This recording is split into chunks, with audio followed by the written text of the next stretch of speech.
Welcome to the State of Accessibility podcast from TPGI on LinkedIn Live. I am Mark Miller, and this is my co-host, Dr. David Sloan, Chief Accessibility Officer for TPGI, co-author of What Every Engineer Should Know About Digital Accessibility, a user research specialist, and the keeper of specialist knowledge of inclusive user experience design applied to educational technology. And Mark is the sales director for TPGI and also a member of the W3C's Web Accessibility Initiative Accessible Platform Architectures Working Group on accessibility maturity. So great to be back, Mark, after only 1 month since the last time.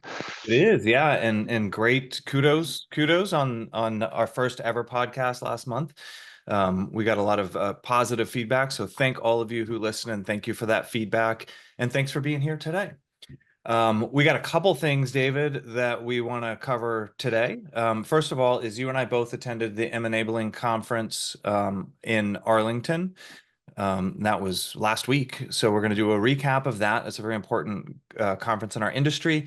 We also have a regulations and standards update that we want to give you all. And then we want to talk a little bit about what's going on with WordPress. So with that, Dr. David Sloan, why don't you start off with your thoughts on the M-Enabling conference? Yeah, so this is the first time I'd been to M-Enabling, and M-Enabling's been going, I had to look it up, it's been going since 2011. So it's a pretty well-established conference in the accessibility industry conference calendar. But this was the first time I'd had the chance to attend, and I really enjoyed it. I mean, it's definitely got a unique position in the conference calendar. I'd kind of position it somewhere between CSUN and Disability In. It's interesting for a number of things. One is that it's organized by G3ICT, the Global Initiative for Inclusive ICT. So there's a sort of regular organizer that brings together industry, academia, public sector organizations that represent people with disabilities.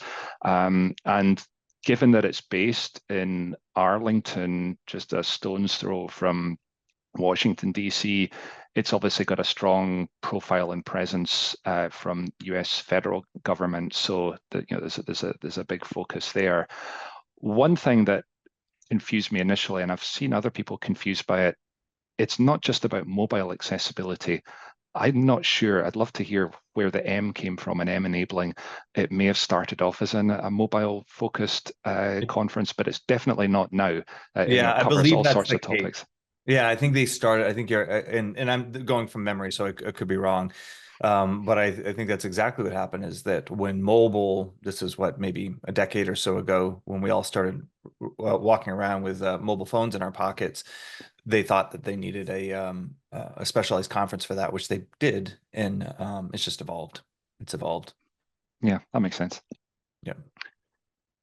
So yeah, I was busy with a couple of events or a couple of sessions that I participated in. One of them was a panel session called Closing the Web Accessibility Gap, Thinking Out the Box, which was a pretty intimidating title to try and address. But I was part of a great panel session with Preeti Kumar from DQ, John Avila from Level Access, and Anil Lewis from National Federation for the Blind. And we were hosted by Jennison Asuncion from LinkedIn, very well-known figure in the accessibility community. And Jennison knows exactly how to handle a panel session. So I really enjoyed being part of that. And I feel like we did our best to address the challenge and why we're not making sufficient progress with making the digital world more accessible. We talked about a few of the reasons which are probably familiar to most of us who've been working in accessibility for years. There's so much content to fix and not enough resources with the sufficient skills and the time to fix that content. And when I was talking about this, I quoted Matt May, a long-term accessibility advocate, who said, we have a few people who know a lot about accessibility, but what we really need is a lot of people who know a little about accessibility. And that's where we'd like to get to and where we're not there yet. And Anil also noted that there's still this perception that accessibility is too hard and too expensive and conflicts with other business goals.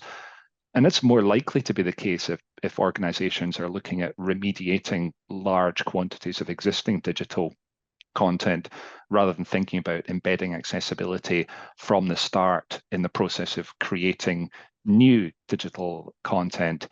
So then we kind of shifted to what could, talking about things that we can do to make more progress.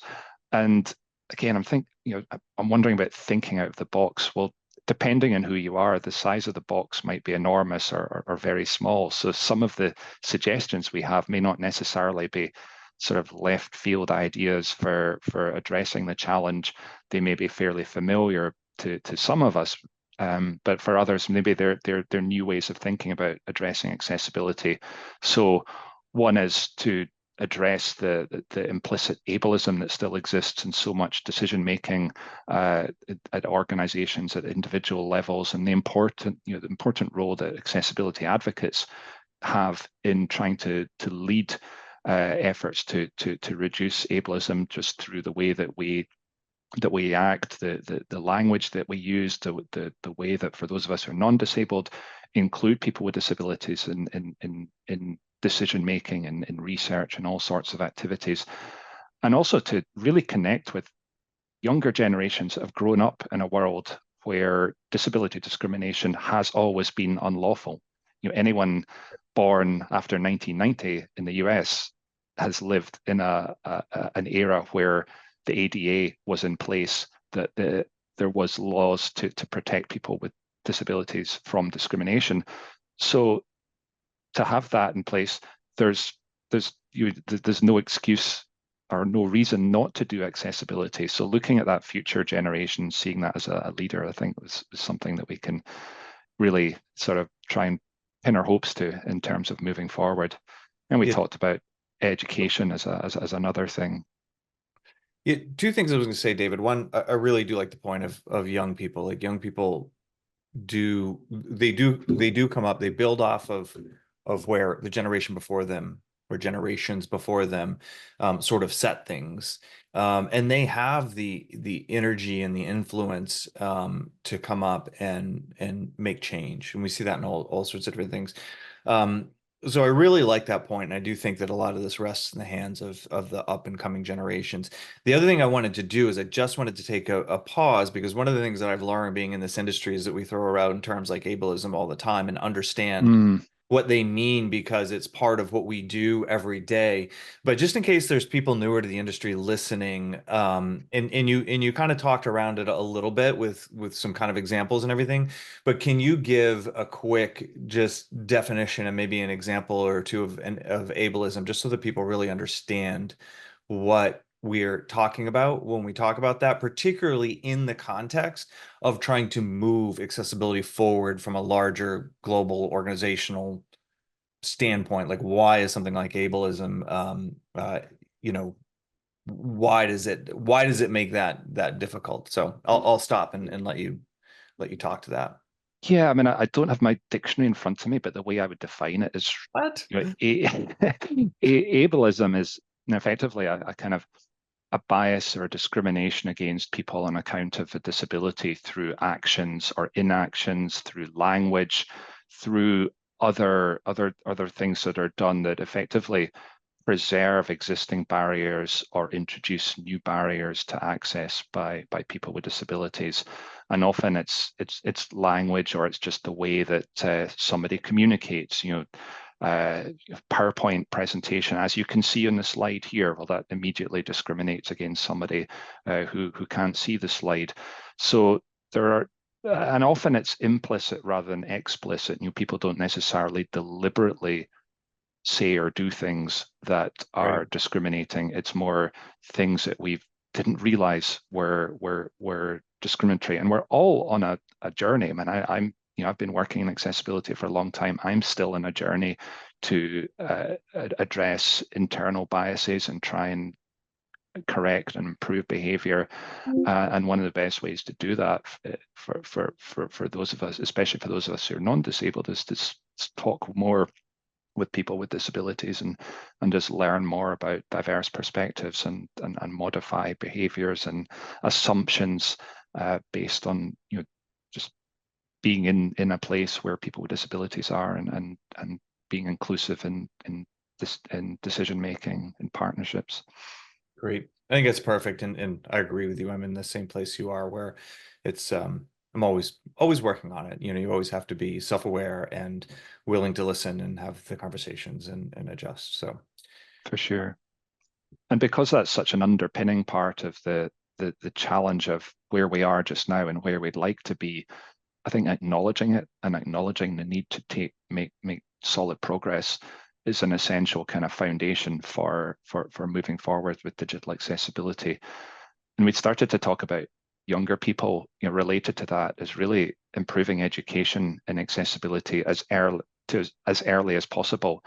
People in secondary school, even earlier ages, could be learning some basics about right. accessibility, and really, straightforward learning topics around building, learning to code, learning to write digital documents, making sure that accessibility is part of that, so that later on, if people then go to college or university, they're not having to learn about accessibility at a higher education level and potentially correct things that they had learned in secondary school and high school that were against best practice. So trying to inject accessibility as early as possible is a really important step forward. We often think about it as a kind of, it's like a university topic, but it should be something Right. everyone's learning.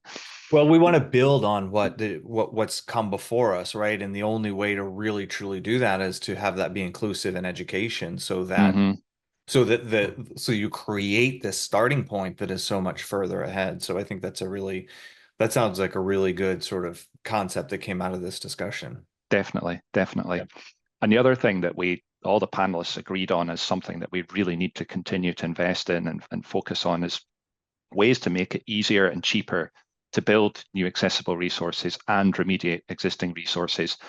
And that means better automation of processes that lend themselves to automation using AI. I mean, inevitably, artificial intelligence is going to come up in this conversation, and as it did throughout the conference, but using the advantages that AI can bring to do things more quickly and at scale, things that humans find hard to do, quickly and consistently and correctly.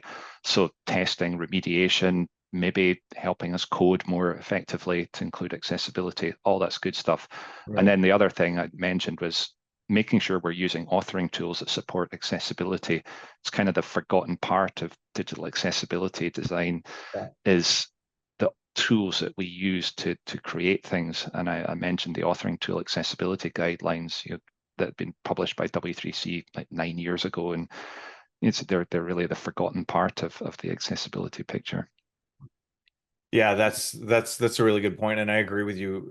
Just going back to AI for a moment, like if there was two letters that I kept hearing roll off of people's lips in the hallway, in a wherever you happen to be, it was AI, and that was in a lot of the discussion titles and stuff like that. So it's we got something we have to pay attention to as a industry, and A, to make sure that we're taking advantage of it in the ways that it can help, but B, being sure that we're very, very careful about the implicit bias that can come with AI as well, because that's been discovered pretty quickly, and you can probably talk to that more than I can, but just in these large language models, in the data sets that they rely on, particularly if they're sort of using the internet as a whole, there's already an implicit bias out there that that AI is currently bringing forward. So you've got to just you know be a good steward of all of it as we usher it into our industry and into these solutions and in this out of the box thinking that you're talking about. So um and I think that the conference, from what I could see, and we'll get into this a little bit, but I'm sort of in the exhibition hall most of the time and didn't have the same advantage of being in sessions and talking in them or going to them.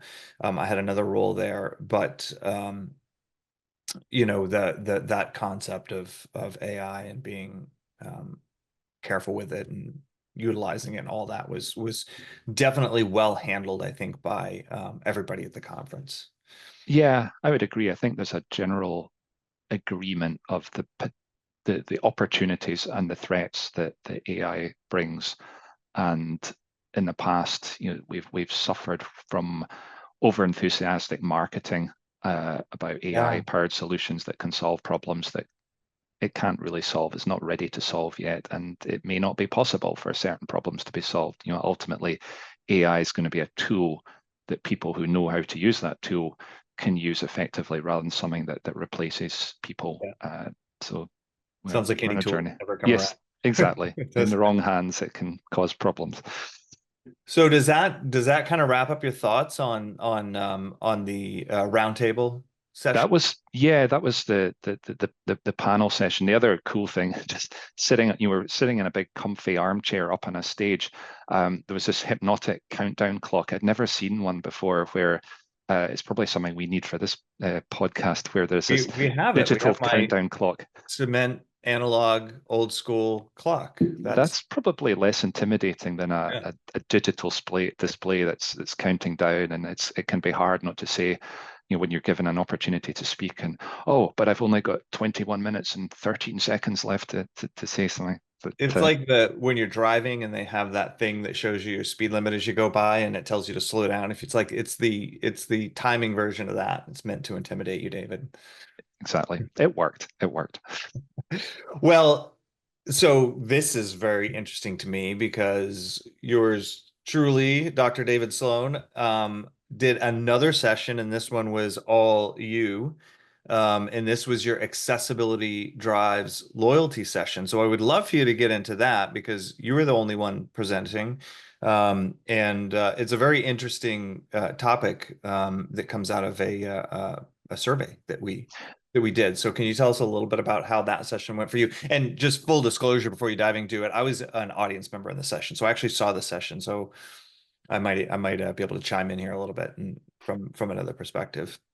Yeah, so this was as one of, I guess, I think there were 5 parallel sessions. So it's a smaller attendance, but still really good fun to give the talk. And we were building on some research we at TPGI and Vispero did earlier in the year, where we surveyed over 600 people who were blind or had low vision on their experiences of visiting restaurants, either for sit-down meals or for takeout. And we learned a lot about people's experiences in terms of barriers that they faced when visiting the restaurant, and how that impacted their likelihood to return. So that connected us to thinking about accessibility as a driver for loyalty.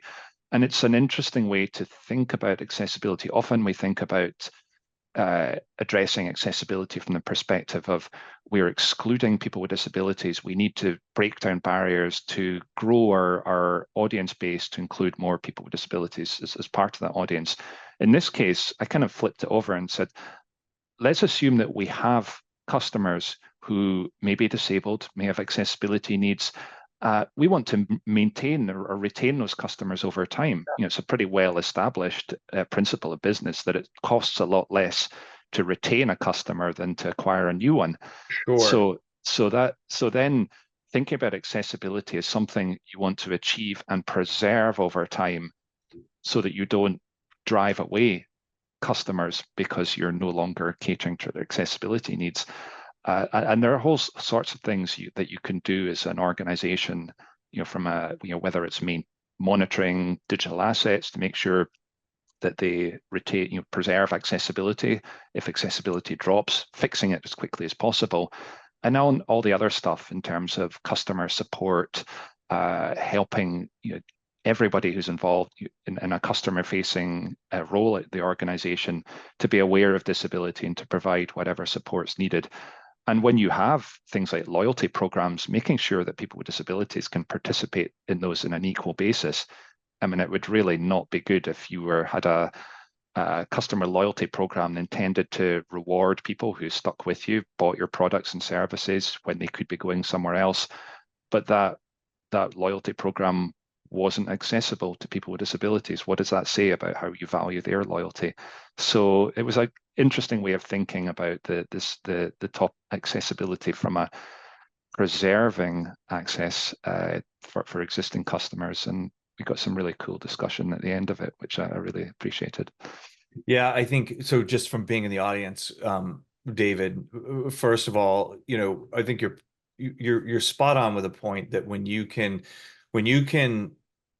marry doing the right thing with a business, with the business side of things, with a business KPI or initiative or whatever it is. So in this case, you're looking at customer loyalty and all of the positive business things that come out of it. That is coming together with the fact that we should be inclusive. Mm. Everybody, regardless of anything, will just say has the right to be included, and those two things come together. I think that's where you really get the inertia that is necessary to do this, right? It's another part of the out of the box thinking. And one of the things that was interesting to me, sitting in the audience and listening to the questions from the audience, is that a lot of people there were accessibility professionals that are often thinking about how they evangelize within their organizations for accessibility, right? Because when we raise accessibility up to the leadership, they have got all sorts of priorities that they have to balance, and it can be very difficult to get for accessibility to get the attention that a lot of people feel like it deserves, or whatever the case is, right? No judgment there. It's like there's a lot of things that get dropped. There's a lot of competing priorities. And but a lot of these passionate accessibility professionals are always thinking about how do I make these cases. And there was some very interesting discussions. I think that first and foremost, they were interested in the topic because of everything that we just said. This loyalty factor is a huge, important factor for a business to consider. That drives business and the sustainability of the business. It started with that. But then folks were really thinking about how that applied to multiple areas of the business. We had one woman ask about how they could apply that to just sort of help desk. If somebody called up the help desk or sent a request to the help desk, how that could be, the passive sort of thanks for your feedback. We really appreciate it. We'll get around to it response, which you would get in a standard, like, I found this issue on your site, may not come with the necessary sensitivity it should if an accessibility issue is put into the same bucket, because it's really denying people access. It's more than just a bug that affects everybody. It's denying a specific group access. And so there was a fantastic audience discussion, I thought, that was sparked from that around how you might take that on as an organization. So those things are handled differently, how you might word a response, and then how you might take action on that response. So it was just very interesting, David, to see how it got people's minds turning and thinking about the whole overall problem. Yeah, I agree with that. And there were some conversations about how do we track retention of customers with accessibility needs over time. Obviously, there are data privacy concerns about storing information you don't really need to be storing, Right. but there are other more creative ways to sort of figure out how can you measure retention over time. Yep. And just kind of underlining that people change, and it's likely with time, especially with the aging process, that accessibility needs will grow. And to any C-suite figure in an organization, don't we want to retain people as they move into to older age? It just makes sense. And when you take steps to retain people with accessibility needs, you're also creating an accessible space for new customers to come in. So you kind of get two for one almost, just by focusing on this kind of preservation of existing or retention of existing customers. Well, and I think this highlighted how important those KPIs are, how important it is Yeah. to come up with good ways, ways that don't violate people's personal information or anything like that to measure that so that the business can see. And by the way, I keep using the term KPI. That means key performance indicator. It's an acronym for those of you who have not heard that before. I know sometimes acronyms can be difficult for some folks. So it's key performance indicators, what a business looks at to make sure it's doing the right thing and moving in the right direction. Well, good. Let me just tell you that it was a great presentation. I really appreciate it. And I think anytime you spark a discussion like that occurred in that presentation, David, you've done a good job. So good job. Yeah, thanks. And there's so much more to talk about the conference, but I guess we should shift into looking at what's going on in the regulatory and standards space. Yeah, I mean, I do want to cover just a little bit before we move to that, and I'll do this very quickly, but I had a completely different perspective in the conference Mm, from the booth. And the biggest question I get is what are people talking about, right? Because we get the general conversations and then things that people are specifically thinking about really walk by us by the booth or in the exhibition hall there. So accessibility in general, still very important to folks. Just getting digital assets audited, monitored, all those kind of things that will, I guess at this point, called traditional activities, still very important.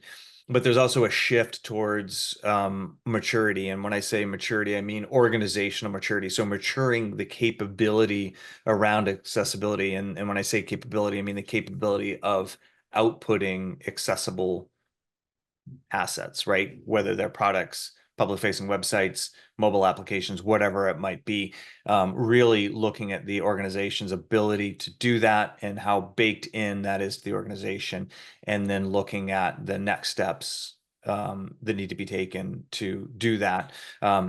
Subject near and dear to my heart, being on the maturity task force for the W3C. mm, I know it's not called maturity task force, but just quickly stating it.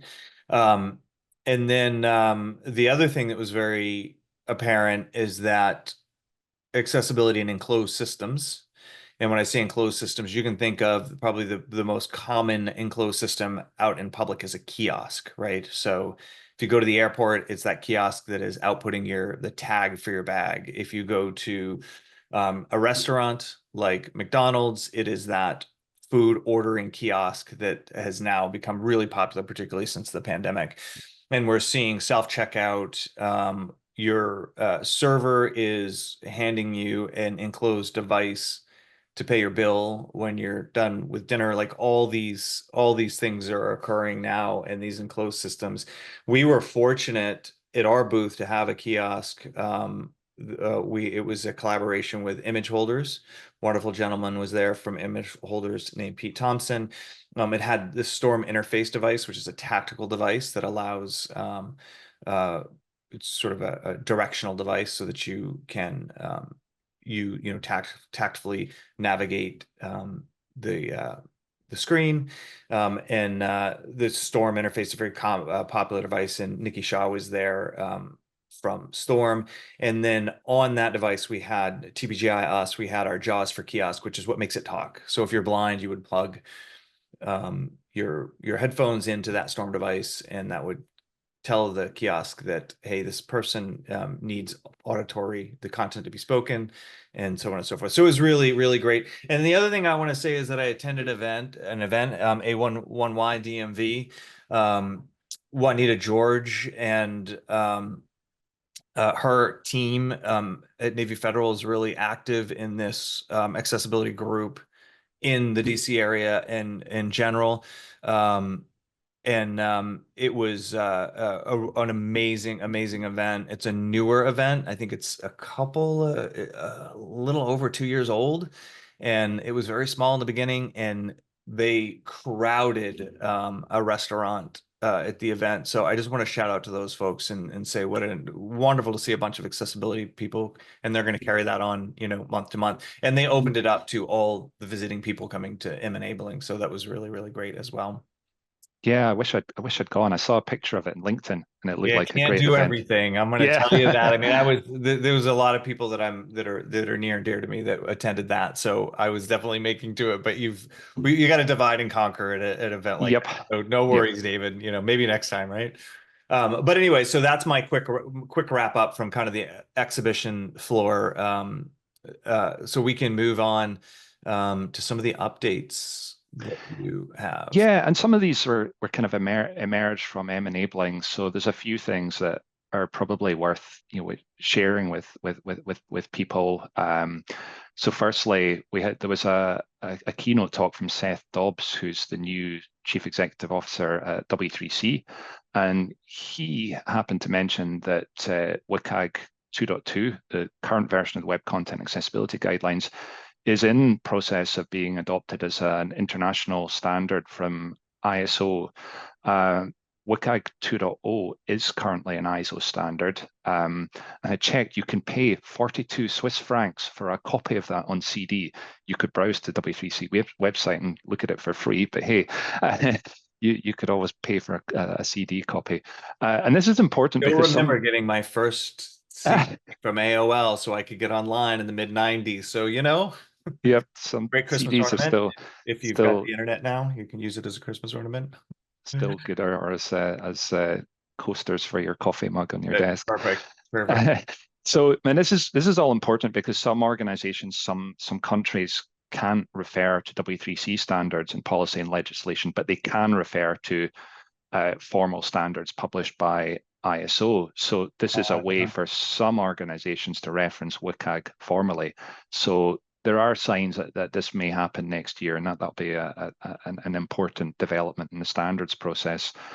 Another thing I've been looking at recently is the Access Board, US Access Board recently released a notice of proposed rulemaking to amend the ADA accessibility standards to cover electric vehicle charging stations.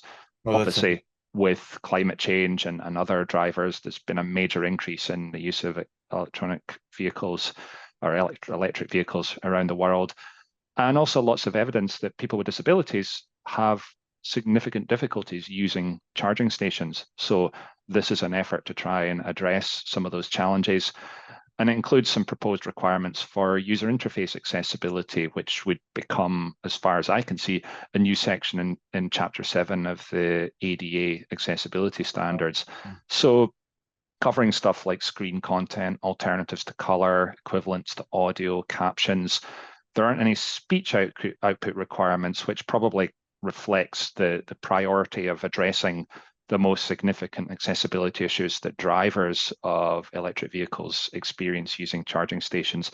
But still, it's an interesting predictor of what might happen in another potential rule that may be coming before the end of the year on self-service terminals or kiosks. So we are expecting to see a rule coming out before the end of the year, or a notice of proposed rulemaking, I should say.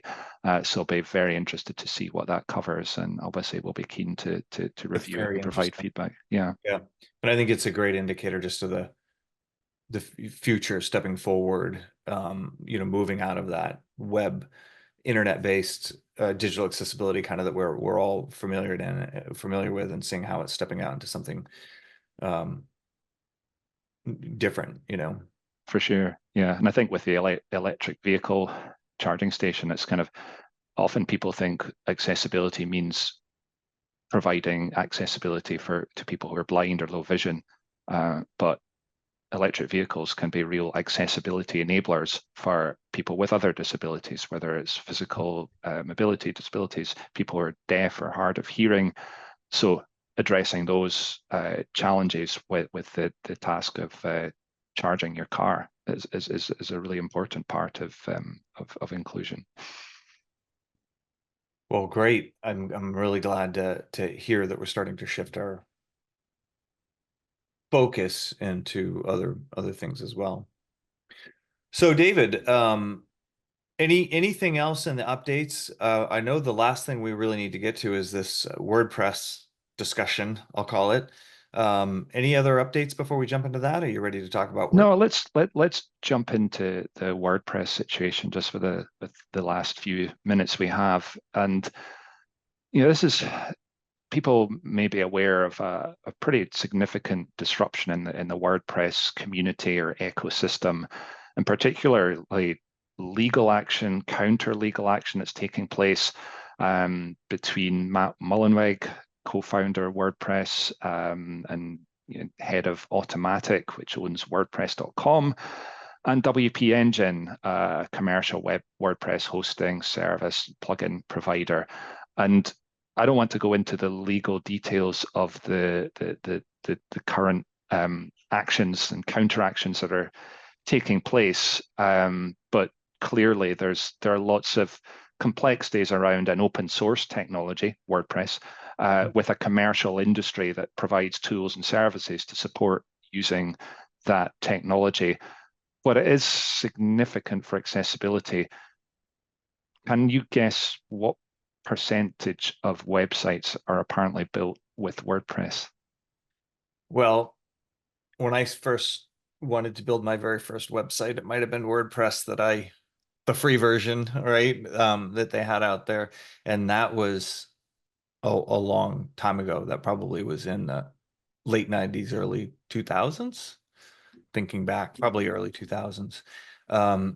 So I don't know. I want to say somewhere between a third and a half of websites, or if you just think about like all the websites in the internet, that would be. That's between a third and a half is almost spot on. The figure that I have is around about 43%, which is a significant proportion of digital content.